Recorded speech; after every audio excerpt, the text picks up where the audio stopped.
Greetings all. It's the Jamaican Tory back with you again, taking a different approach, as today I will not be discussing the constitutional reform process. What I will be discussing, however, is our central topic, which is of course monarchy, the central topic of all our discussions. But instead of focusing on what the CRC is up to, I would like to take a different slant today by focusing on an event that happened earlier today, or it may have been yesterday, depending on your time zone. Now, for those of you who follow royal news or royal events, you would have known that today, June 5, 2023, was the quote-unquote second coronation of King Charles. It wasn't really a coronation because there was no crown being placed on the head. However, it was a religious service that was in celebration of the coronation rituals. And this is, of course, a tradition that all monarchs have had ever since the union of the crowns in 1603, where, once the coronation takes place in Westminster Abbey, then sometime after that, the sovereign will journey to Edinburgh to St. Giles Cathedral, where they have a Scottish ceremony based on the rites of the Scottish Church and the Scottish nation there. So, of course, the king took part in that tradition, as has been the tradition of our previous sovereigns going back to the union of the crowns.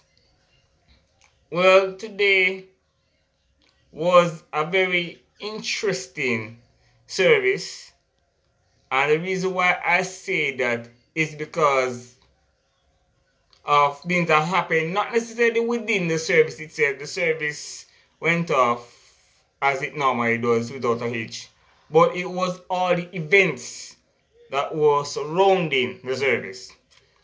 And I want to focus specifically on what I consider as the disproportionate amount of coverage that was being given to the opponents of the monarchy in Scotland. Yes, it's not just Jamaica alone that has the problem of Republicans wanting to overthrow the king. They are pretty much in every Commonwealth realm, even in Britain itself. So yes, they are present in Scotland as well, and they came out in their few numbers, and I say few because that's what they are. And I know person will get surprised when I say this, but here's the reason why I say this. If you should look at the coverage, both in the video format as well as pictorial coverage, you will find that the amount of Republicans there are not necessarily as numerous as they try to make it seem. Let me explain. The reason why the Republicans are given such disproportionate amount of coverage was because of where they were positioned to the venue, which was St. Giles Cathedral, where they were placed a lot closer to the venue. However, the larger crowd lining the streets of Edinburgh were not part of that disruptive crowd. They were part of those who were loyally cheering their sovereign. Question is, how did the anti-monarchists get so close to the coronation that you could actually hear them shouting, "Not my king," in the video footage? I'll tell you how that happened. It is simply because of who was sponsoring them at the time or who allowed them to get that close. Now, the service of St. Giles Cathedral is usually held under the auspices of the Scottish devolved government. The issue is that there was one particular party in the Scottish Parliament called the Greens. And by the way, let me say that their representation in the Scottish government is very minuscule. They have only, let me not quote the exact number. I don't remember it right now, but I do remember for a fact that it is in the single digits. And the Scottish Parliament has around 60 seats. So their representation is very small. But the very fact that they had members of the Scottish Parliament as their sponsors allowed them to get close to the venue, whereas the majority of persons did not have that privilege. Therefore, there is a disproportionate representation of the numbers of Republicans who also happen to have several megaphones shouting over everybody else. So it made it seem as though there were quite a lot of them, and well, in truth, weren't that many. It was actually very few, relatively few.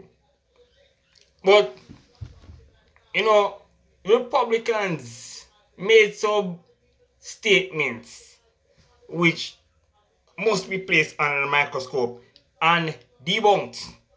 Because let me be clear, neither here in Jamaica, nor in Scotland or England or Australia or anywhere else in the Commonwealth do these Republicans have any credibility whatsoever. And when I say none, I mean none. So let me debunk some of the nonsense they were spewing. So the first thing that they said was, who elected Charles? And of course, that's a very common Republican argument. Who elected the monarch? Now, it may seem as though it is a genuine argument on the surface, but anybody who goes on the Republic website will see two things. The first thing that they state is that they want a quote-unquote elected head of state. But they also state that they want a head of state in a parliamentary system. They're not advocating for a presidential system. As I explained to you all in an earlier video, presidents in parliamentary systems are not elected. They are appointed. If it was a presidential system like the United States or Russia or France, they would be elected, although some persons would tend to dispute the legitimacy of the Russian election. But the fact of the matter is there is still some sort of election. I'm not here to dispute whether the election is legitimate or not. Fact is, it happened. This is not so in a parliamentary system. In a parliamentary system, because the president is not the chief executive, he is normally an unelected official. He's normally an appointed official. And we see this in our Caribbean neighbors such as Trinidad, such as Dominica, such as Barbados.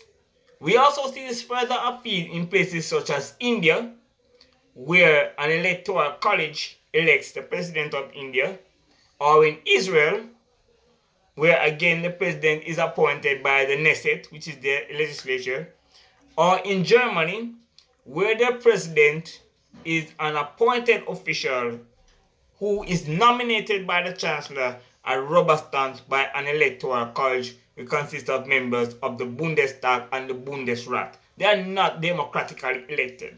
That's not how parliamentary republics operate. Presidential, yes, but they're not advocating for presidential republics.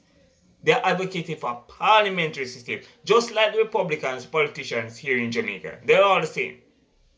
So they tell you that they want an elected official, but when you look at the model that they advocate for, it does not allow for an elected president and elected head of state. They only tell you that because they want to fool the people into thinking that they will have a say, when they know perfectly well that will not be the case. Don't be hoodwinked by these people and their disingenuous speech. It is double speak. They tell you one thing, but they mean something else. Watch out for them. The second argument that they make that I would like to debunk is them making reference to why is there focus on the king where there should be focus on the youth. I don't know why they said the youth, but that's what they said according to the Daily Telegraph. Now, here's my rebuttal to that point. Ever since the early 1970s, King Charles, who was then Prince of Wales, has been a concerted effort to have many programs that aided the youth around Britain and in many other parts of the Commonwealth through the Prince's Trust, the Prince's Scholarship, and all the other programs that he started and he has sponsored over the years. So let's start with that. They also talk about we should be focusing on quote-unquote climate change. I find it laughable when opponents of the monarchy use climate change as an excuse to oppose the monarchy, especially the party that call themselves the Greens, because the Green Party is of course all about climate change and all these things, but that's another argument. And the reason why I find it laughable is because King Charles has been one of the staunchest advocates of climate change, and he has been doing it decades before it became popular. These people who are talking, they're just not talking. For the last, 10, 15 years?